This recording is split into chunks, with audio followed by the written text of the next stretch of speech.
everyone's here, so we can get started. My name's Gemma. I am one of the speakers in this session, but I'm also the chair.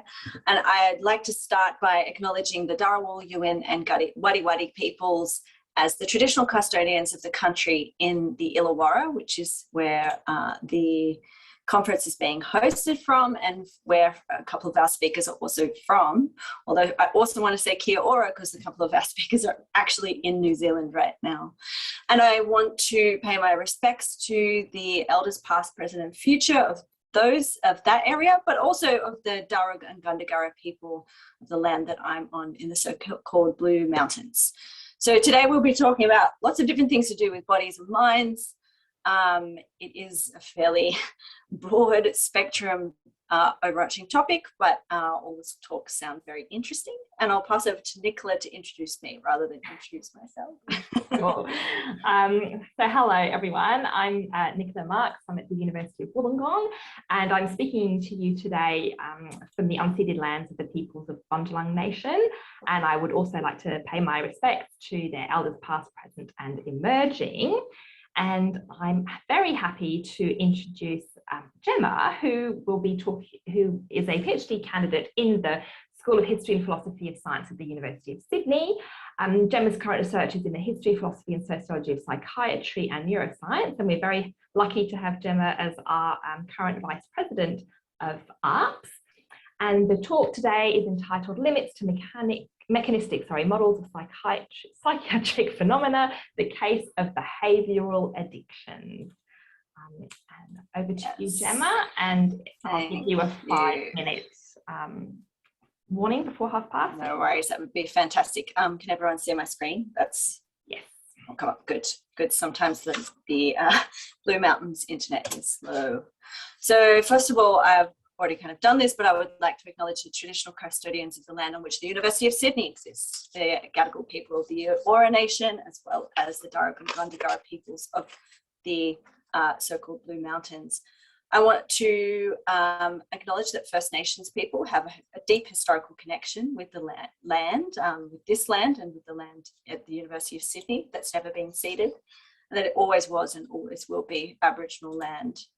I also want to thank anyone who is here with lived experience of mental disorders in particular, who's joining us today, including people with experiences of disability, mental illness and or distress and other forms of intersecting oppression.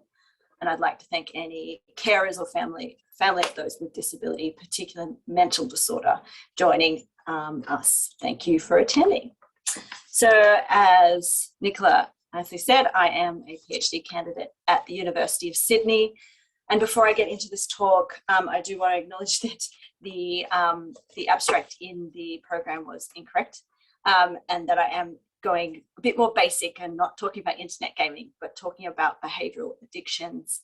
And this work is not just my own, it is both mine and Professor Dominic Murphy's and Alexander Pereira's. So I'm going to give a little bit of an overview of how to explain psychiatric phenomena, some ways that it's possible to do that. A mental illness is conceived of in psychiatry as involving two phenomena. Firstly, there's something physical perhaps that's going on, right? So there's some kind of scientifically identifiable component of human nature that is in some way malfunctioning. And then second, on top of that, we have to have the judgment, the normative judgment, that the consequences of that malfunction are a source of distress or disability or a problem for dealing with everyday life. And that separation of sort of a biological or perhaps even objective component from the normative component comes from a series of works from Bourse in the 1970s and then built on that by Wakefield in the 1990s and eventually Horowitz in the 2000s with Wakefield.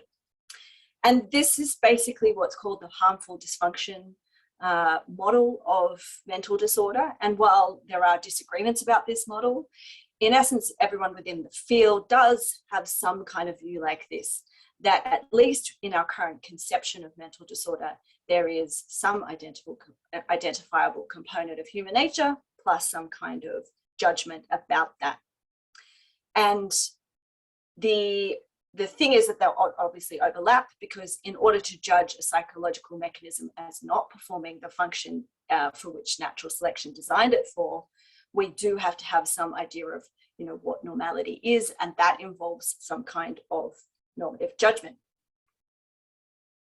But this allows us some way of discriminating between the kinds of things that we can say about mental illness and disorder, and to use our common sense-based kind of folk theory about psychology to drive our understanding of mental disorders, including our classification of them. It also allows us to rule things in and rule things out as mental disorders, particularly if we take that second normative component as involving something like harm. So if we say it has to be some kind of malfunction, but that malfunction has to be causing some kind of harm for an individual, that's going to rule some things in as mental disorders and some things out.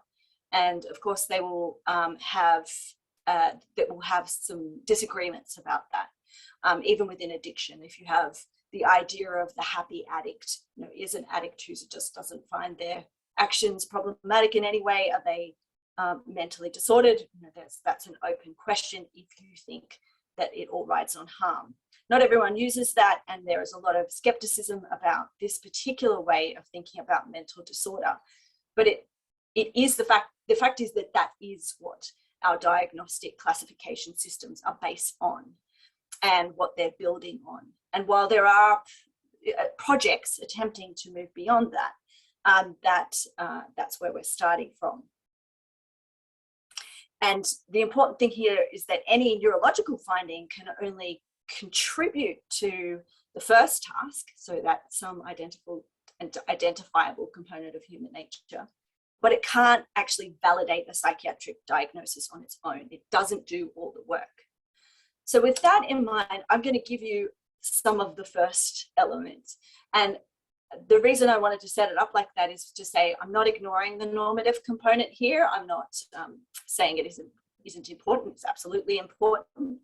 But by doing work on mechanistic models of explanation, I am certainly engaging in some of the kind of reductionist biological, neurological project, as opposed to the normative one, even though I've written about the normative one in other contexts. So a mechanistic model of explanation in this domain is something that's frequently employed in the context of psychiatric phenomena. Such explanations aim to show how the phenomena arise as a result of, as I said, some kind of breakdown or malfunction, but specifically in the interaction between components of functionally relevant parts. And those parts would be primarily in a brain system. And explaining mental disorders mechanistically, therefore, becomes a project of identifying multi-level stable mechanisms responsible for both the formation and the maintenance of relevant symptoms. So mechanisms these kinds of mechanistic approaches to psychiatric disorders are part of a broader project of making psychiatry part of cognitive neuroscience. And we explain phenomena of interest by talking about things like decomposition and localization, where we take apart the parts of the system in detail to work out how their organization is relevant and the cooperation between parts of a system are relevant to the overall function of an organism. And the goal is to match the parts with the functions that they perform. So for instance, if we wanted to explain the visual system, we'd resolve it into several smaller activities realized in bits of neural tissue and construct a causal account of how the combined activity creates the capacity for sight. So mechanisms here broadly construed are explanatory structures composed of entities, activities, and events that interact to make a causal machine. Okay, so you don't have to necessarily agree with mechanistic accounts. You don't have to say that they're speaking in any sense about truth or the objective nature of things, because mechanistic accounts are at a very basic level, unless you are subscribed to kind of crave a model of explanation. They are actually pragmatic descriptions. So what they are is they're not exclusive. Mechanistic explanations don't make claims about, because these parts, we've decided these parts are causally relevant to this particular function, therefore they don't involve anything else. So for instance, parts of the brain that are involved in rational assessment might be involved in addictive or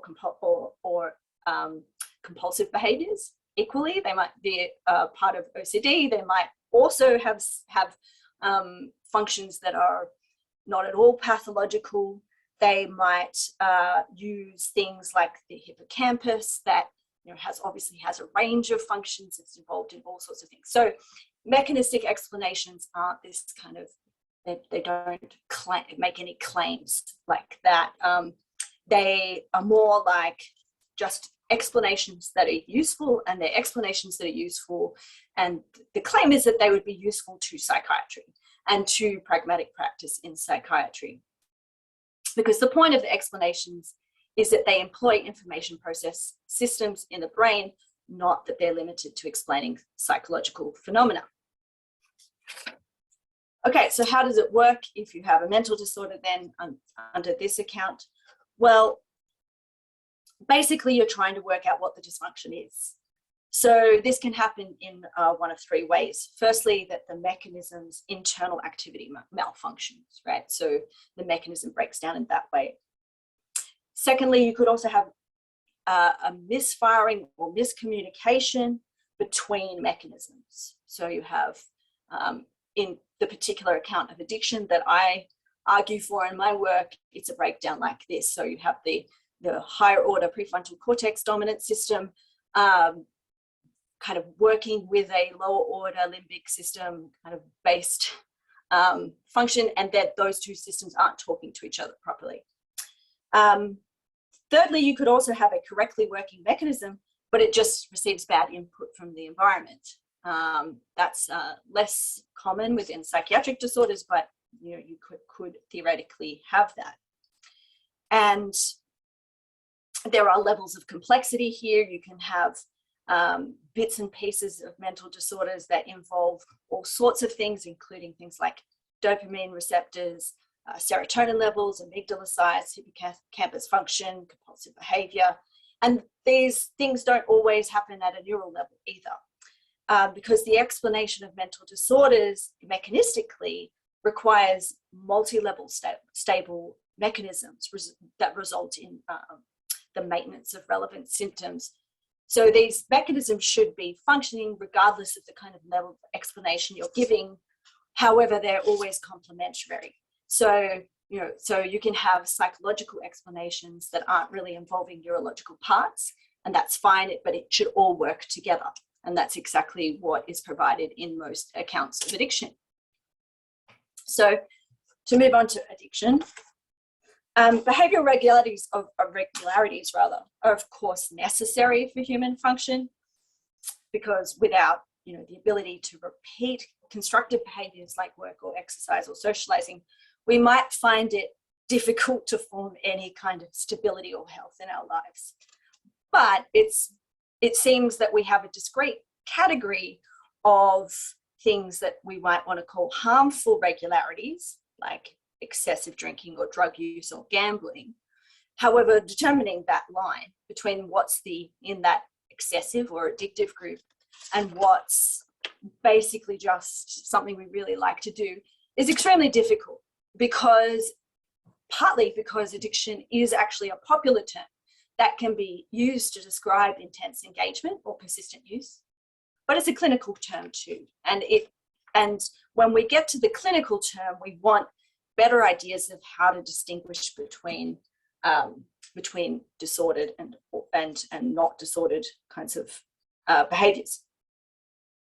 So I'll go through this fairly quickly, but experimental models of addiction really focus on things like impaired control, and they seek to explain that loss of control in terms of potential neurological mechanisms that regulate behaviors related to it. Addiction seems well suited to a mechanistic explanation. So for instance, we have Robinson and Berridge arguing that incentive sensitization is what's really important, that we distinguish between the idea of wanting versus the idea of liking, wanting being the desire to do something, but liking it being the enjoyment of doing something, so pleasure versus reward. And that we see that in cases of addiction, the focus becomes in a brain sense, the neurological focus becomes produces wanting but not liking. So addicts aren't really necessarily engaging in pleasurable things, they are engaging in things they want but don't necessarily like. Now, that's one of several accounts of addiction, and it certainly explains certain kinds of addiction, like cocaine use. It describes heroin use quite well. Doesn't do so well when it comes to marijuana, and it doesn't do so well when it comes to behavioral addictions. So my argument is really about behavioral addictions complicating the field of addiction. So in particular, gambling, we look at, everyone agrees at this point within the field of addiction studies, well, almost everyone, that gambling is in fact an addiction, that it is not just some kind of repetitive behavior that's sort of importantly different to other kinds of addiction. But there are people who argue, including Ross,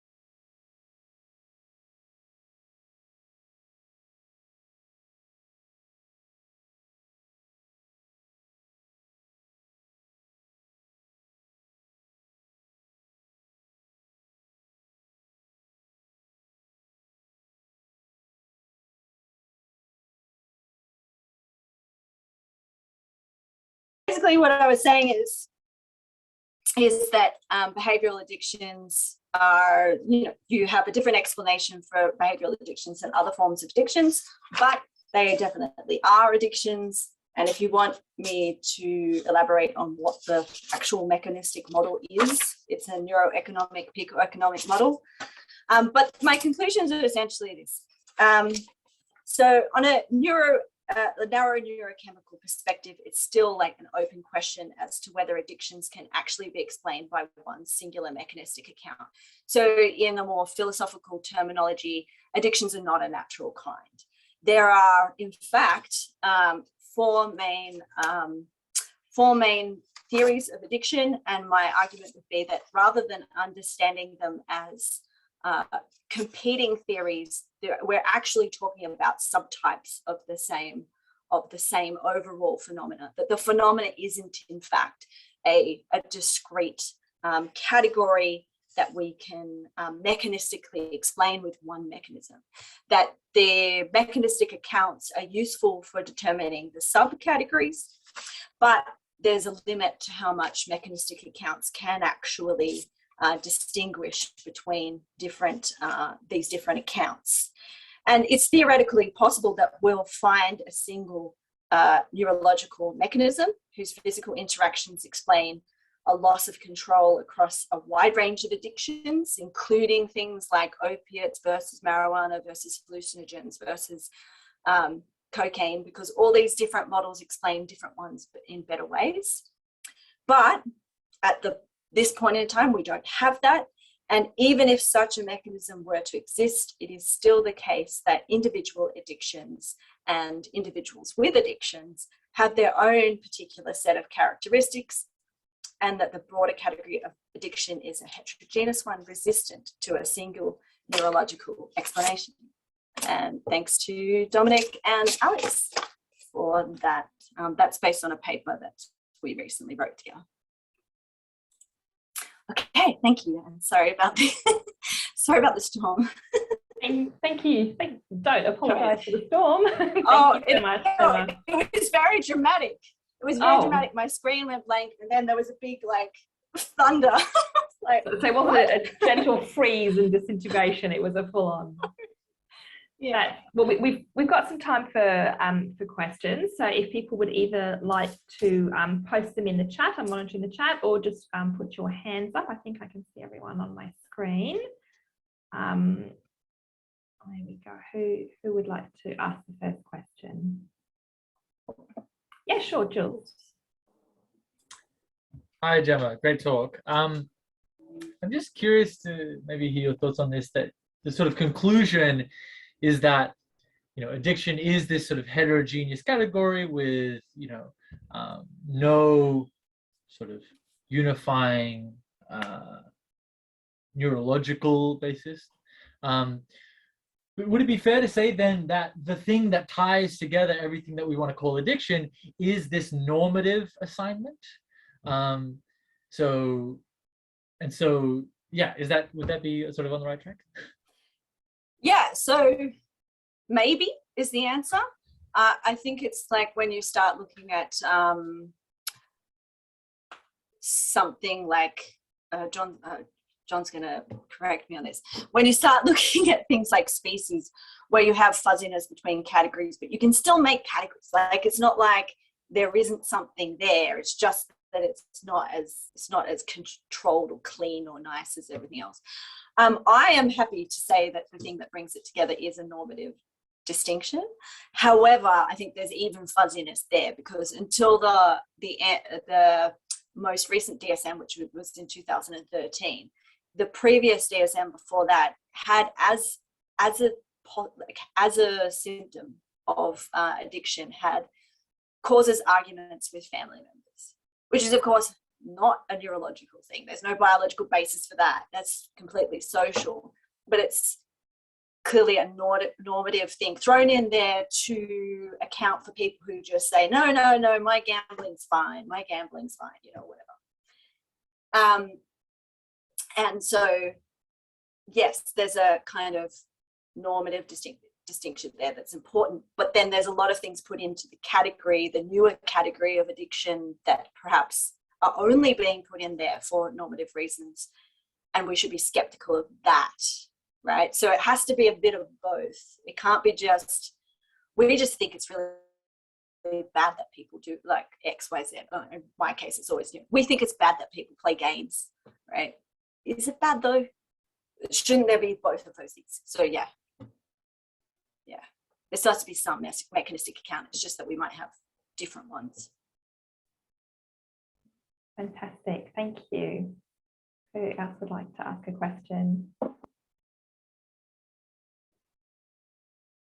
I do have one, if while we're waiting for further questions. I just wondered if you could expand a bit on how behavioural addiction is a kind of a limit case for mechanistic explanations, why it doesn't, like, it kind of challenges mechanistic explanations maybe more than some of other forms of addiction.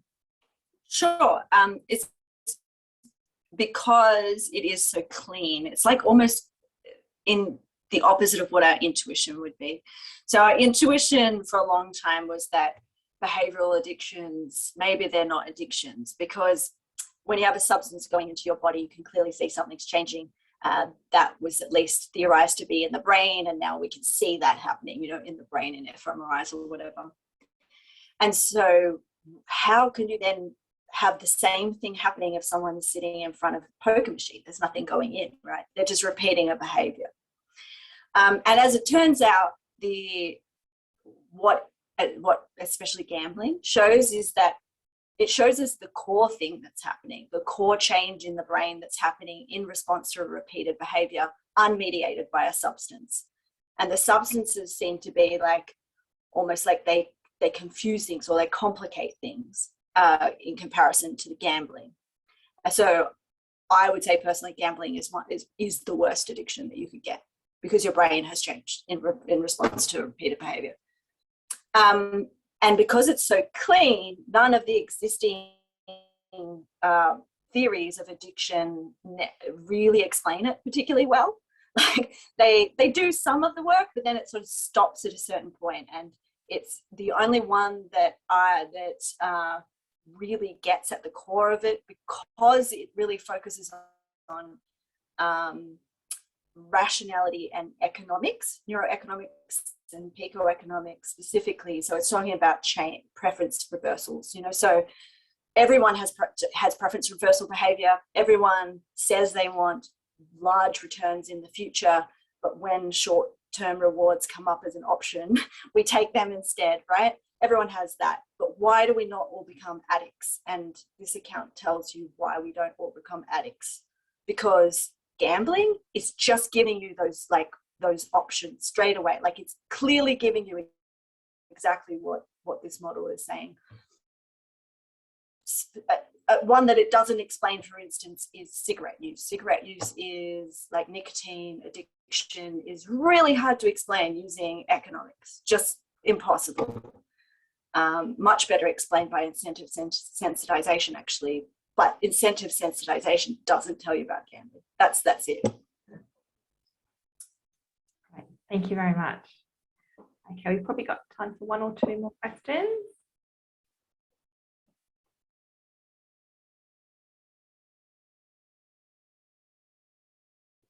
It's fine if we don't. Yeah, well, I've been talking for hours, so yeah. That's totally fine. Okay, well, and that means if we have any further technical issues, we've got a little, 1 minute buffer. So thank you. Thanks very much, Jenna. That was a fantastic talk. I'll find my clap icon again. There you go. Thanks. Thank you so much. Whoever is the host, could you please not record Ian's? Just a request not to record Ian's. Relevant similarity when using the male human as a model organism. So looking forward to this one. And Rose, feel free to share your screen whenever you're ready. Okay, give me 1 second to figure this out. No worries. And would you like me to say when you're 5 minutes after 20 minutes, or you don't have to if you're timed? It's all right. Yes, please. That would be great. No worries. Okay. All right. Hello, everybody. My name is Rose Gatfield Jeffries. I've just finishing my honours in history and philosophy of science at the University of Sydney, as Gemma mentioned. So I'm feeling very lucky to be amongst such interesting research in this section of the conference. So I'm giving this presentation from very sunny but a little bit windy Wellington in Aotearoa, but I would like to acknowledge that most of this research and most of the work that went into this talk was carried out on Gadigal land. So before jumping into the content, I would like to take a moment to pay respect to the Gadigal people, Gadigal land and their traditions. So in this talk, I will explore the usefulness of a model organism conceptual framework for understanding both how and why male humans are used to represent all humans in biomedical research practices. So in doing so, there are some useful comparisons to be made between male humans representing all humans and model organisms representing other organisms that show both why this representation occurs and, I think most importantly, what happens when things go wrong. So I'll start with, firstly, a discussion on conventional model organisms, move over to look at male representation in human biomedical research, and then bring them both back together to have a look, compare the two approaches and see where the similarities lie. So firstly, conventional model organisms. Traditionally, they're seen as non-human species that are extensively studied in order to understand a range of biological phenomena. That definition is taken from Rachel Ankeny and Sabina Leonelli's Cambridge Element on Model Organisms that came out last year. And their work provides quite a comprehensive and detailed inclusion criteria for what can count as a model organism, as opposed to a wider range of experimental organisms.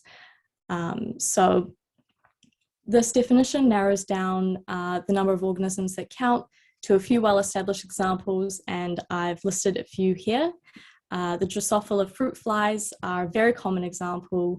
Mus musculus, which is a mouse, is the one that I have been focusing on in my research, and then also Theocris just as a non-animal example.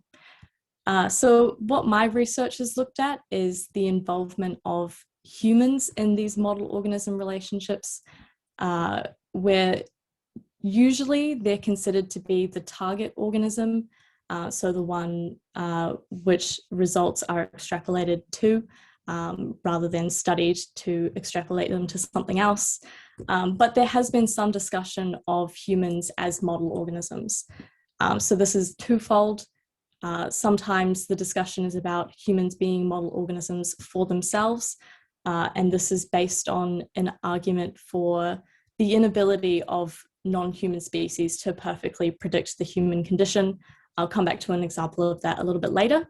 And the other argument is humans as models for other species, and this is based on ideas of genealogical relatedness between humans and other species.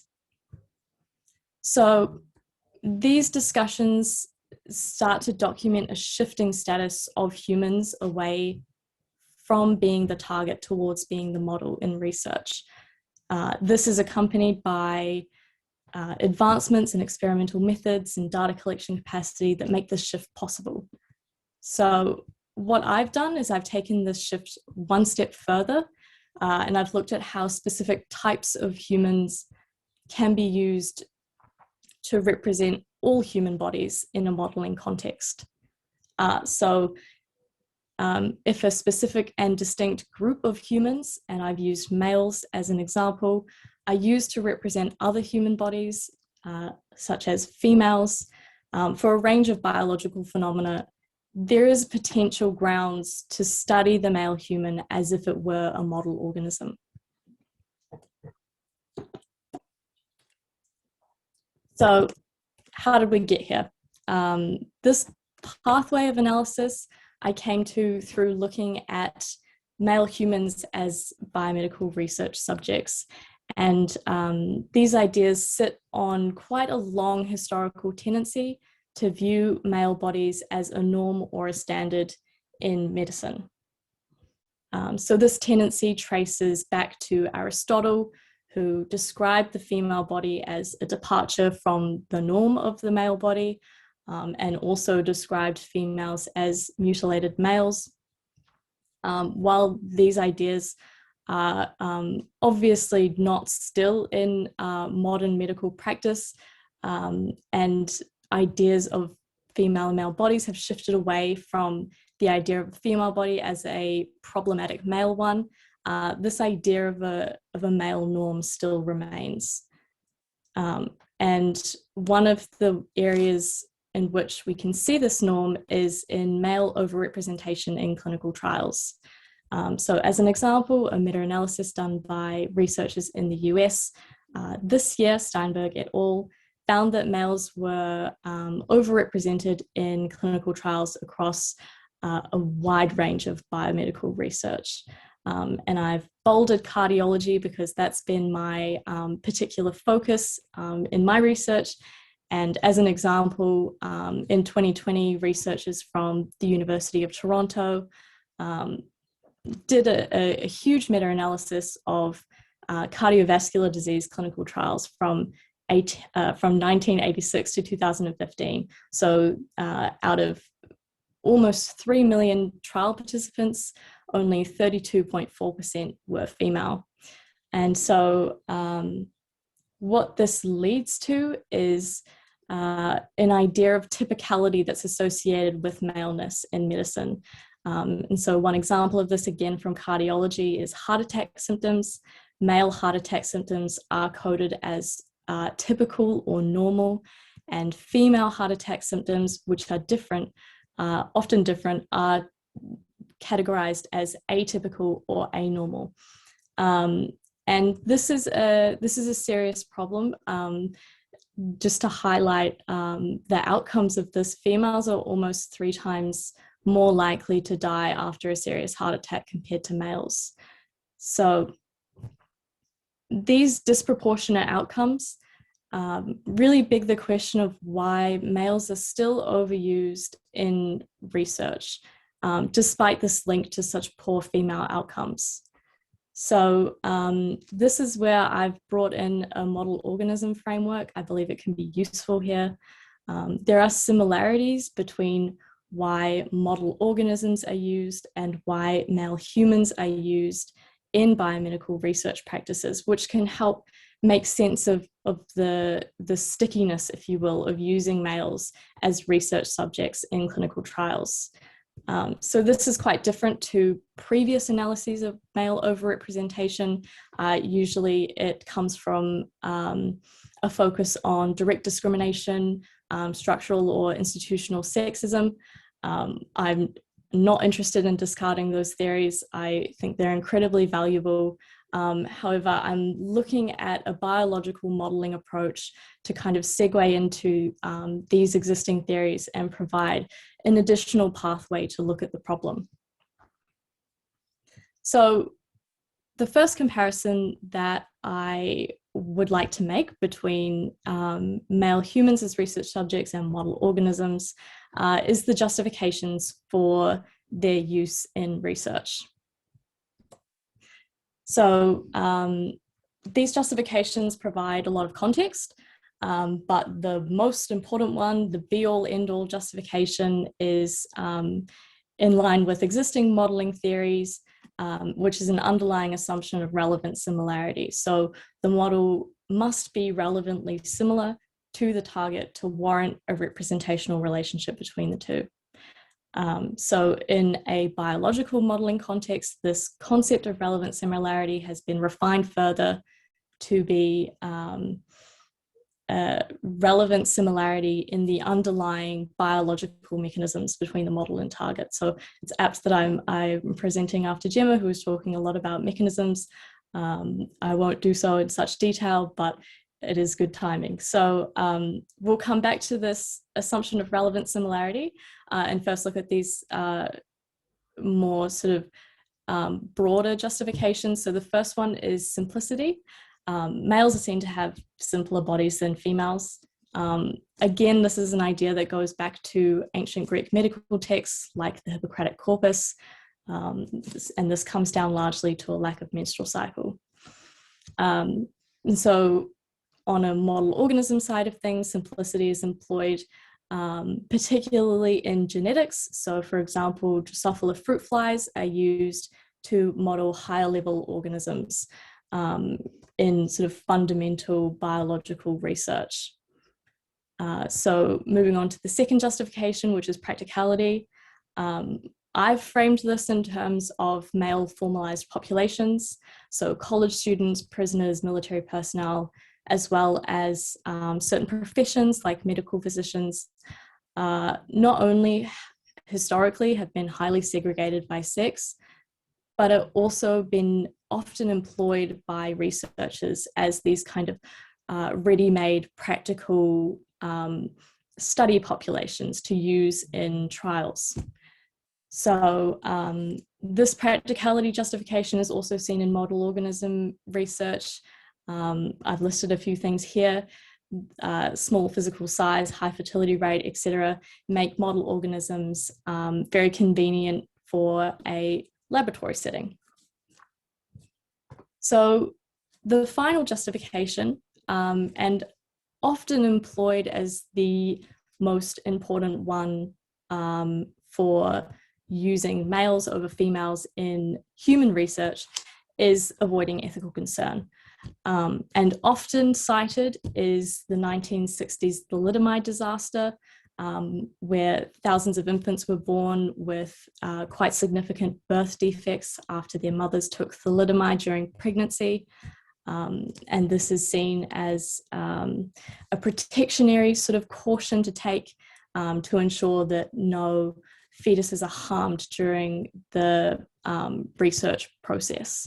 So while this exact ethical concern doesn't translate to model organism research, it's still there for not testing on the target, which are humans. If a certain medical intervention is assumed to have any kind of harm, it will be deferred to a model organism before testing on the target. So these three justifications simplicity, practicality, avoiding ethical concerns, they can't stand alone as reasons to use the male human as well as conventional model organisms in place of other organisms. So underneath these justifications, again, must lie some relationship of relevant similarity that connects what's learned from the model to the target. So the next question to ask would be, what happens when this relevant similarity is mistakenly assigned? What happens when this relationship breaks down or goes wrong? So let's have a look at two case studies that demonstrate this breakdown of a representational relationship. I've chosen one from more conventional model organism use and another one from male human research use, and then there will be some similarities between the two. So the first case is fluoridine, which was tested as a potential treatment for hepatitis B. It was tested on a mouse model organism, among others, and it demonstrated promising results. So it reduced viral load, and toxicity studies showed no evidence of any serious sort of adverse events. So on the back of these promising results, a 1993 clinical trial began with 15 participants with hepatitis B. And after 9 weeks, one participant was hospitalized with liver failure. And while other participants were immediately contacted, told to stop taking the drug, over the next few weeks, 6 more participants developed severe toxicity and liver problems. So of the original 15 participants, 5 unfortunately died, and then 2 were saved, likely by liver transplants. So this trial was a failure, and I believe that the failure of this trial can be analysed in terms of key mechanistic differences between the mouse model and the target human. So the difference that led to these particular fatal outcomes was a singular protein that is located on human mitochondria that is different to that in the mouse model. So a transporter protein takes fluoridine both into the mouse and human cells, where it fights the hepatitis B infection. However, humans have the same protein on the mitochondrial membrane inside the cell, which takes the drug into the mitochondria, poisons it, and eventually prevents the liver from receiving an adequate energy supply. So this forms a mechanism, this last part of taking the drug into the mitochondria, this is a mechanism that's not present in mice. So it's a small difference, but it's one that has led to fatal outcomes. And I think here it's a useful case for demonstrating that assuming relevant similarity is a step that should not be taken lightly, should be taken very cautiously. So having looked at this mouse model organism case, we'll now move over to the male human research case and the example of Ambien. So Ambien is currently sold as a sedative to treat insomnia. It was approved by the FDA in 1992. And during its approval process, it was tested on nearly 2 times as many males compared to females. So shortly after its approval, anecdotal reports started to float into the FDA about severe side effects in female Ambien users. And these included next morning drowsiness and a correlation between taking Ambien and involvement in traffic accidents the next morning. So after quite a significant investigation, the FDA halved the recommended dose for females. This was 21 years after its original approval in 2013. So there are specific mechanistic differences between males and females, which can be framed in terms of pharmacokinetics, so the way a drug moves through the body, that produces these adverse reactions in females more than males. So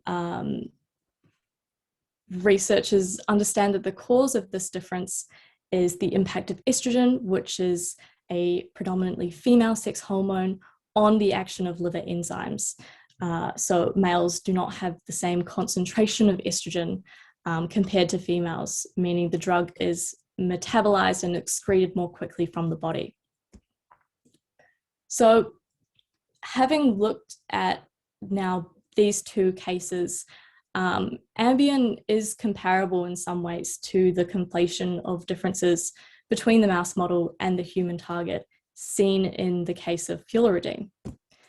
The model in both cases is assumed to hold enough relevant similarity in the underlying biological mechanisms to the target to warrant this generalization of promising results. But in these cases, the model is incorrectly deemed representative, and the target then suffers a disproportionate adverse outcome as a result. So Ambien here is not an isolated case. Meta-analyses of adverse reactions and their associated sex-specific pharmacokinetics, which is the way a drug moves through the body, provides a broad assessment of this representative failure when using the male human as a model organism for a female target. So to illustrate this, there was a study completed in 2020 by Irving Zucker and Brian Prendergast, who are researchers from UChicago and Berkeley, and they carried out a meta-analysis of academic articles on adverse reactions associated with a wide range of FDA-approved drugs. And what they found is that females have, across all drug classes, nearly a twofold greater risk of adverse reactions. Even more alarming is they found that females are significantly more likely to be hospitalized secondary to an adverse drug reaction.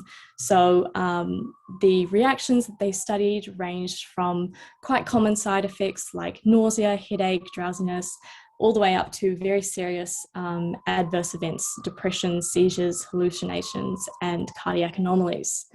So they also found that of these drugs, 88% or 76 of them demonstrated significantly different pharmacokinetics depending on sex.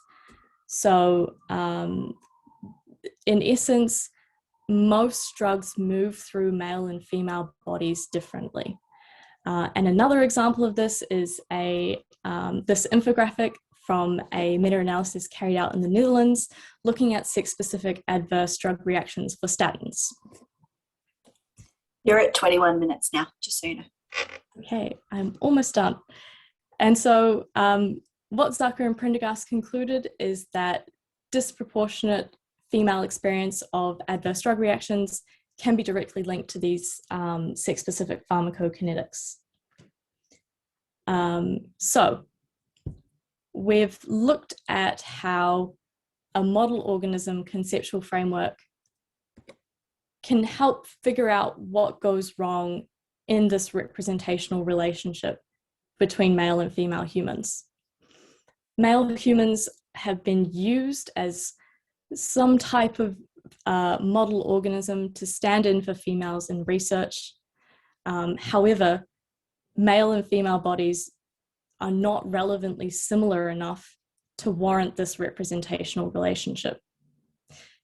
So the outcome of this, as we've seen in the broad presence of female-skewed adverse reactions to drugs, opposed to the isolated cases of model organism failure like the mouse model in fularridine. So overall, this contributes to a novel modeling-based analysis of male overrepresentation in clinical trials. And ultimately, it works towards understanding both why males are overrepresented in the first place and what goes wrong when this is the case. So thank you all for listening. I'm happy to take some questions. Thanks, Rose. If you want to stop your screen share, we can. Fantastic. So Maureen, you have a question to begin. Thanks. Nice to see you. Okay, so hopefully I don't freeze up. Got some complications. So in that literature, Rose, does anybody who turns out to be using males as models for all humans, do they actually admit that? Is there any explicit recognition of that? And if there isn't, can there be modeling if you're not explicitly intending to model one thing as another thing? That's an excellent question. I think for the first part, it varies how much recognition there is that that this representation is problematic. It's more seen as a normative sort of standard to use males for the justifications that I showed in the talk, and yeah, it's just seen as sort of an industry standard. I'm not sure about the answer to the second part about whether you can have a model if you are not aware of it. I would like to say yes, but I suppose that's something I will look further into. Thanks. Any other questions for us? Nicola. Thank you. So thank you so much, Rose. That's a really impressive honours thesis. So you should be commended for that impressive work. It was very, very interesting to hear. And I guess this is maybe a follow-up to the previous question. Sorry, don't need to raise my hand again. I don't know why I'm still raising my hand. So it's just those, I think you just said that some people did a little bit recognise that they're sort of using men as models for women. I'm wondering if there's any sort of attempts at trying to recruit women. Like I know in, social sciences, we have all these attempts to recruit people who aren't, middle-class white women. So I wonder if there are any attempts in these clinical trials to specifically recruit women, and if they're like if women are not joining clinical trials because of concerns about pregnancy and things like that, or if it's just no one can be bothered and no one cares. There's definitely an increase in awareness of this as a problem. In the 1990s, 1993, the US government passed something called the NIH Revitalization Act, which actually mandated the inclusion of females in NIH clinical trials. But despite that, it's still dwindling numbers, and there's still this idea that the male and female bodies, apart from reproductive differences, are largely interchangeable. On account of females not wanting to participate in clinical trials, that also varies quite a lot. There are many female populations that are not at risk of pregnancy, those on long-acting contraception, and that's a whole nother ballpark about gathering data for the interactions between certain medical interventions and contraceptive. There's also postmenopausal women who make up quite a large proportion of our population. So while there is still a large ethical concern for the inclusion of reproductive age women in clinical trials, there are ways around it. Yeah. Thanks. I have a question on that just follows straight from that. So this made me think about work from, my mind's gone blank on the authors, but it's about pregnancy, about vulnerable populations, right, in ethics that, you know, in the national statement. In Australia, we have identified vulnerable populations. It's pretty much the same anywhere in the world. And one of those identified vulnerable populations is pregnant women. Okay, makes sense because of the thalidomide disaster. But what happens is then, because if you want to work with that particular population, as with any vulnerable population, the hoops that you have to go through in ethics is so much like higher, right? And there's so much more work that it ends up that we don't look at that population, which then in turn makes them more vulnerable, right? Because then you have these outcomes where we're giving medication to groups that just they haven't ever been used as research populations, right? And the same thing happens with children, same things happen with Aboriginal and Torres Strait Islander peoples, etc. So I was thinking about that feedback loop of increasing vulnerability by being worried about vulnerability, and whether that came up at all when you were looking at the more like model-based work, because obviously that's coming from ethics. Yeah, no, thanks, Gemma, that's great. What it comes down to, I think, for me, is a lack of data. So when there's no research carried out on females, there's not enough data to understand fully the differences between male and female bodies, which then kind of gets cloaked into this, oh, well, we'll just keep using males. So yes, that in very short response, yes, that feedback loop comes up time and time again as something that's highly problematic. Yeah. Great. Any other thoughts or questions? I just had a brief suggestion just for Rose. I don't know if you've met Tatiana Anderson, who's a PhD student at UAW. It's just she's done a lot of work on military personnel and experimentation on them. So yeah, if you haven't met her, go and talk to her, because she might have some insights on like whether there are any, you know, the changes with that with gender and military personnel and experimentation. So that's just a suggestion. Is she presenting this afternoon? Yes, she's one of the Langhams. Yeah. Nice segue. So I can just remind you that at 4 p.m. we have the Langham Prize, which is all postgraduate speakers who've been shortlisted for the Langham Prize. Tatiana's one of them. So it would be great if as many people as possible come along to that and ask them some challenging questions, because we have to discern between them. So, okay. Thank you, Rose, and thank you to all of our speakers, especially Ian, who's gone now, who is ill, but thank you also, Nicola, and thanks for putting up with my dropout halfway through. All right. Thank you for your great chairing as well. Oh, no problem. All right, nice to see you. All right, see you at 4. If you're coming.